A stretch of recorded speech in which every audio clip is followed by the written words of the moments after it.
Extremely wicked, shockingly evil and vile. 1969, single mother Elizabeth Kendall, Lily Collins, is at a college bar with her friend Joanna, Angela Sarafyan. She meets a charming stranger by the name of Theodore Robert Bundy, Zac Efron. He puts a quarter in the jukebox to play Crimson and Clover so that the two may share their first dance.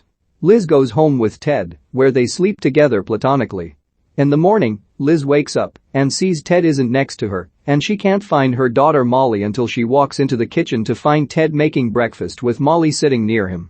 As footage of Ted and Liz being together and raising Molly plays, we hear a news report on a series of grisly murders involving numerous female victims.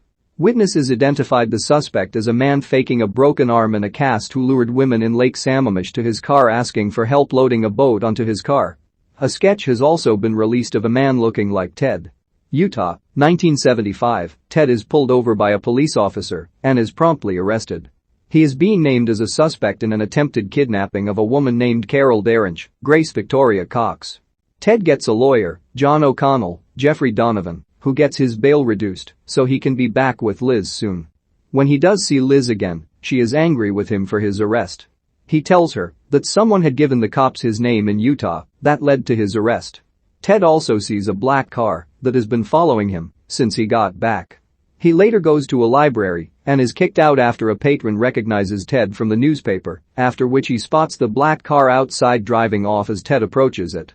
Just before the kidnapping trial, O'Connell brings up the disappearance of the women at Lake Sammamish and how his name ended up on the suspect list. Darinch later identifies Ted as the man who tried to kidnap her, but O'Connell tries to defend him by insinuating that she was set up to frame Ted. However, Ted is later found guilty of the kidnapping and is remanded to Utah State Prison. Liz is devastated by the verdict, but Ted assures her he will prove his innocence. Upon arrival at the prison in March 1976, Ted is harassed by other inmates since he committed crimes against women.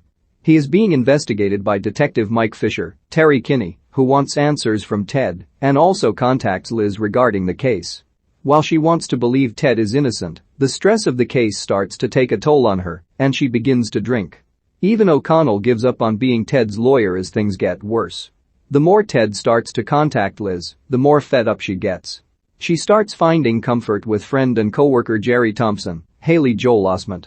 Ted is soon on trial for the murder of Karen Campbell. He is held without bail while the death penalty is being sought against him. His new lawyer, Jim Dumas, Justin McCombs, thinks this is just circumstantial.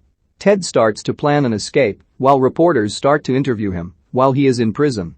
During a trial recess, Ted spots an opportunity as the guard watching him is talking to a young woman, so he uses it as a chance to jump out the window to escape. He changes clothes in the streets and walks off before authorities proceed to hunt him down. Liz hears news about this with Joanna, but she tells Liz that Ted will most likely not seek shelter with her. Ted is then caught and captured once again. Liz goes to visit him just to tell him that she can't keep supporting him as his case only gets worse. She leaves him with a drawing that Molly made for him. Ted later escapes prison once again by cutting a hole through a ceiling. He ends up in Florida 2 weeks later, where he meets 2 sorority girls, both of whom are later murdered before other female students are reported to have been attacked in their sleep with a heavy wooden log. Ted is pulled over by a police officer, but Ted hits the cop and runs away before he is soon recaptured. Sheriff Ken Katsaris, Kevin McClatchy, promises to make sure Ted is put away for a long time. He forcibly has pictures of his teeth taken as he has a chip in the front, which matches a bite mark on one of the victims. As the media draws attention to Ted's case, he earns a number of female fans because of how handsome he is, which also leads them to think he really is innocent. Among them is an old friend of Ted's named Carol Ann Boone, Kaya Scodelario, who moves to Florida to be closer to him. Ted gets a public defender, Dan Dowd, Brian Jarrety, while prosecutor Larry Simpson, Jim Parsons, tries to find evidence to convict Ted. Dowd tells Ted that the state is offering him a deal wherein he would plead guilty to killing the sorority girls and get life sentences instead of the death penalty. Ted refuses to take it. The trial against Ted begins with Judge Edward T. Cowart, John Malkovich, overseeing the trial. Ted is apparently allowed to defend himself during the trial, attempting to sway public opinion toward him while denying the evidence against him, though his behavior makes Dowd quit on him. He grows closer to Carol Ann, but she thinks he still loves Liz. Liz, meanwhile, admits to Jerry that it was her who gave Ted's name to the police in Utah.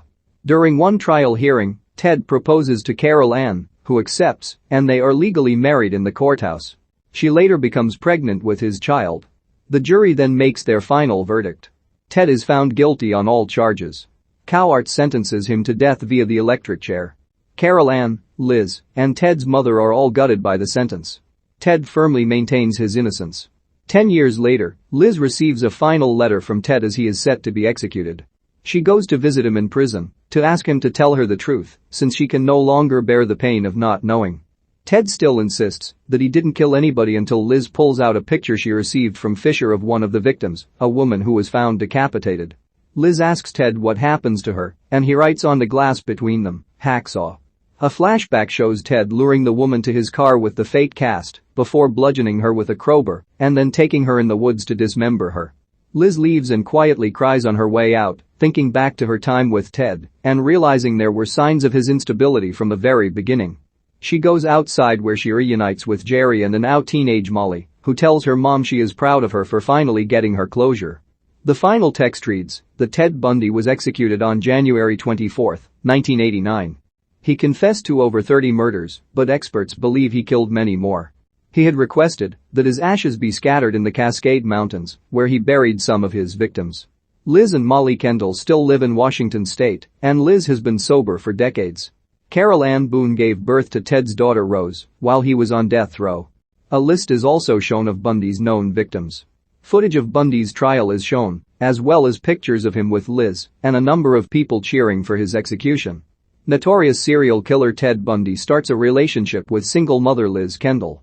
After he is arrested and put on trial for his alleged crimes, Liz tries to support him, but the case takes a toll on her and drives her to drink. Ted escapes custody twice and kills a number of women. He finds support from other young women who are attracted to him and think he is innocent, including Carol Ann Boone, with whom he fathers a child. Ted is later found guilty on all charges and is sentenced to death by the electric chair. On the day of his execution, Ted is visited by Liz one last time so she can get closure. He quietly confesses to one murder before she leaves him. Bundy was executed in January 1989. Liz and her daughter still live in Washington, and she is now sober, while Carol Ann gave birth to Ted's daughter.